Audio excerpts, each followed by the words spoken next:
Kalau yang sudah datang saya ucapkan terima kasih gitu. Ya. Ada yang mau ditanyakan lagi? Pak, izin bertanya Pak. Di sini Yusuf Mansur secara pribadi menawarkan untuk take over atau mengganti rugi kerugian dari para konsumen Pak. Dan Yusuf Mansur menjanjikan batas waktu sampai 1 tahun ya Pak. Nyatanya ini kan sudah sampai 4 tahun belum ada pelunasan Pak. Apakah bisa digugat secara pribadi Pak? Gini, kalau Yusuf Mansur itu sudah lagu lama. Jadi artinya Yusuf Mansur ketika ada masalah kemudian gua take over, dia menjanjikan kan 13 bulan akan dipulangkan nih. Kalau ngelihat dari perjanjian dengan Arab itu kan terjadinya 2019, 2020, 21, 22, 23. Kurang lebih 4 tahunan lah, kurang lebih 4 tahun ya. Cuman Yusuf Mansur itu ketika menyatakan akan take over kemudian nanti saya yang bertanggung jawab, mereka tidak pernah mau tertulis.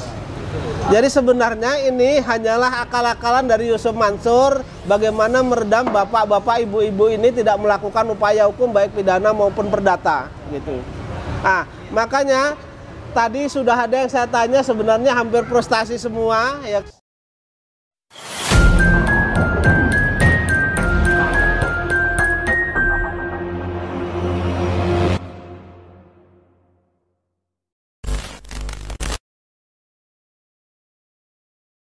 Begitu.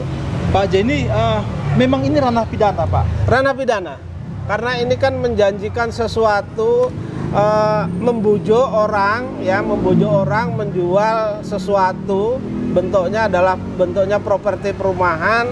Ternyata begitu DP sudah masuk, yang masuk kepada saya ini jumlahnya hampir 5 miliar 300 Pak, juta. Nah, kemudian setelah dibayar ternyata perumahannya tidak ada, perumahannya tidak diserahkan, dan orang yang mengaku namanya Amanah alias Arab ini menghilang Pak sampai dengan saat ini, sehingga korban-korban ini semuanya ini Pak, ini korban-korban semuanya menanti tidak pernah ada rumahnya juga ini Pak. Yang menarik ini Pak Jenny, korban-korbannya ini sebagian besar adalah pasangan muda ya Pak? Iya, saya katakan bahwa sebenarnya ini klien-klien saya ini adalah mereka ini sebenarnya beli rumah itu untuk tempat tinggal. Ya. Nah, setelah saya tanya semuanya, hampir semuanya sebenarnya rumah pertama Pak. Rumah pertama. Jadi mereka mengumpulkan uang dalam beberapa tahun untuk DP rumah pertama ya, artinya rumah yang memang mereka butuhkan, bukan untuk investasi begitu. Ya. Dan mohon maaf ya, rata-rata pengumpulan dananya cukup lama juga Pak. Ya. Ada yang setor 100, 200, 200, ada yang nabung bertahun-tahun, bahkan saya tadi bertanya ada juga yang jadi tukang ojek Pak. Bagaimana susahnya mereka mengumpulkan uang, kerja di ada yang kerja di pabrik, kemudian ada yang tukang ojek, terkumpul untuk DP rumah, lalu ternyata uang DP-nya diserahkan, rumahnya tidak diberikan, kemudian orangnya hilang Pak. Oh gitu. Oke Pak, jadi iya. Habis tanda tangan kuasa ini baru tindak lanjutnya? Habis tanda tangan surat kuasa ini berhalangan hadir ya kan, berhalangan hadir, nanti mungkin tanda tangannya di Cibubur ya gitu. Iya. Kalau yang sudah datang saya ucapkan terima kasih gitu. Iya. Ada yang mau ditanyakan lagi? Pak, izin bertanya Pak.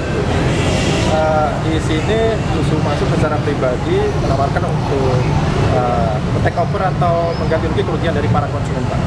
Dan Yusuf Mansur menjanjikan batas waktu sampai 1 tahun ya Pak. Nyatanya ini kan sudah sampai 4 tahun belum ada pelunasan Pak. Apakah bisa digugat secara pribadi Pak?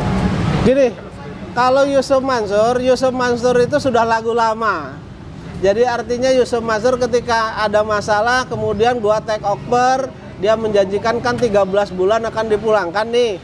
Kalau ngelihat dari perjanjian dengan Arab itu kan terjadinya 2019, 2020, 21, 22, 23. Kurang lebih 4 tahunan lah, kurang lebih 4 tahun ya. Cuman Yusuf Mansur itu ketika menyatakan akan take over kemudian nanti saya yang bertanggung jawab, mereka tidak pernah mau tertulis. Jadi sebenarnya ini hanyalah akal-akalan dari Yusuf Mansur bagaimana meredam bapak-bapak, ibu-ibu ini tidak melakukan upaya hukum baik pidana maupun perdata gitu. Makanya tadi sudah ada yang saya tanya, sebenarnya hampir frustasi semua ya kan? Hampir putus asa semua. Ketika ini bangkit lagi, mari kita bangkit, yang namanya hak mari kita tagih, nanti kita lakukan upaya hukum baik pidana maupun perdata gitu ya. Ya. Paling nanti Bapak Ibu akan diperiksa oleh polisi itu nanti, tapi saya dampingi semua gitu ya. Nanti satu persatu nanti paling gitu aja. Menceritakan kronologis tentang kejadian yang terjadi pada Ibu dan Bapak. Bagaimana Bapak tertarik dengan rumah itu, kemudian ketemu siapa, kemudian bayar berapa kali. Kalau dokumennya kan sudah ada sama saya Pak itu.